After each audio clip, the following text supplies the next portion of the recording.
Hello, Carlos Yulo. Alam mo, iniidolo kita sa tagumpay na nakuha mo. Pero sa ibang parte ng buhay mo, kailangan bigyan kita ng advice. Bilang experienced, experience ako, ang dami kong nadaanan sa buhay dyan sa Pilipinas. At dahil sa pagmamahal ko sa aking mga pamilya, sa aking kapatid, parents, kahit wala na sila, yung pagmamahal na binibigay ko sa kanila, God blessed me with success dito sa Japan. Ang gusto ko lang iparating sa iyo, Carlos, bilang siguro pwede na kitang sabihin na anak, kasi ako ay 52 years old na, although mukhang mas bata pa ako sa iyo, joke lang. Ang ibig kong sabihin, iba talaga ang feeling kapag walang taong galit sa atin. Lalong-lalo na yung pamilya natin o yung nanay natin. Alam mo ba, yung negative effect sa buhay natin, bawat patag ng luha na tumutulo sa mukha ng ating nanay na ang dahilan ay tayo, iba ang negative karma na dumarating sa buhay natin. Kaya sabi nga sa Biblia, honor thy father and thy mother. Kailangan kahit ano pang hindi pagkakaintindihan natin sa ating magulang natin yan. Kailangan marunong tayo magpatawad. At let's choose to love them than to hate them. Lalo na sa bawat tagumpay natin, ialay natin, hindi sa mga girlfriends, sa mga boyfriends natin, mga secondary lang yan. Pangalawa lang yan sila. Ang una, ialay natin sa Diyos. Ang pangalawa, ialay natin sa ating mga magulang, mga kapatid at pamilya. Ang sarap ng feeling. Ang sarap ng feeling. Dahil yung girlfriend mo, maintindihan ka niya kung iuna mo yung family mo. Maintindihan niya. Pero kapag iuna mo yung girlfriend mo, mahirap intindihin ang sitwasyon ng pamilya mo.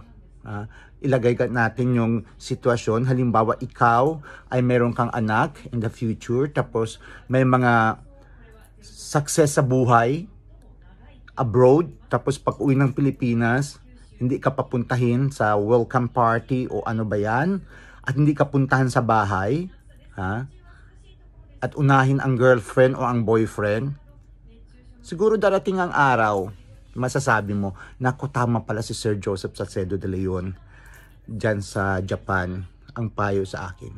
Iba pala ang feeling bilang magulang kapag itchapuera ka ng iyong anak. Okay? So, sana darating to sa iyo, no? Alam mo, saludo talaga ako sa kapitbahay kong si Hidilyn Diaz, na pareho kami taga-Mampang.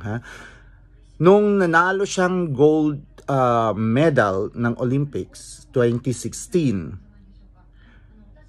nag-donate siya sa akin para sa project ko sa Mampang National High School.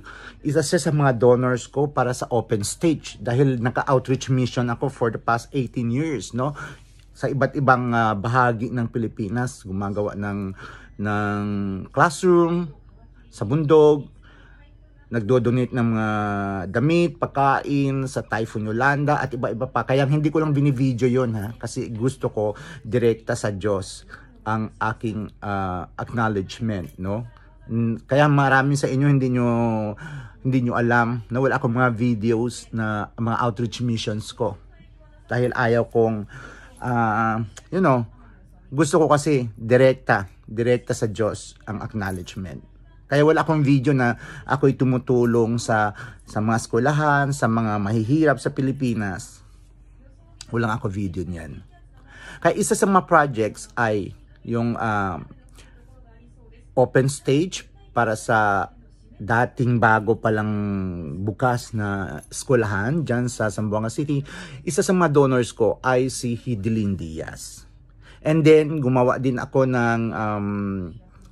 ng project sa same school na feeding program para pakainin yung mga estudyante. At isa sa mga sponsors ko ay si Hidilyn Diaz. 'Di ba? So yan, maganda ang panalo ni Hidilyn Diaz. Isa siyang magandang modelo na dapat tularan niyo, mga Olympiads. Hindi lang yon, very close siya sa kanyang nanay. Nagpagawa siya ng bahay sa kanyang nanay at para sa pamilya niya na gustong maging Olympiads. Nagpagawa siya ng gym, no? Hindi lang yon, ang dami-dami niyang projects. At never niyang ikinahiya ang parents niya o mga kapatid niya. Alam ko may mga struggles din nila, may mga misunderstanding din, pero ang ganda ng hugis ng puso ni Hidilyn Diaz na dapat tularan nyo rin. Ha? So, yun lang. Ha? Hindi pa late. Carlos Yulo. Carlos Yulo, pangatlong video ko na to, advice ko sa iyo. Ha? Call your mother, bumisita ka, makinig ka kahit 2 days lang, ha? 2 days lang. Alam mo ko si Congressman o Governor Chavit Singson magbibigay daw ng 5 million para sa banding nyo. Sige, magbiyahe kayo, dalhin mo yung pamilya mo, pumunta kayo dito sa Japan, ha? Nandiyan ang Mount Fuji o saan ba kayo pupunta dito? Ha? Ang dami-daming mga pwede nyong pasyalan para magbanding. And then, huwag kalimutan na sa lahat ng iyong tagumpay, number 2 lang yung girlfriend mo. Number 1 yung family mo. Okay?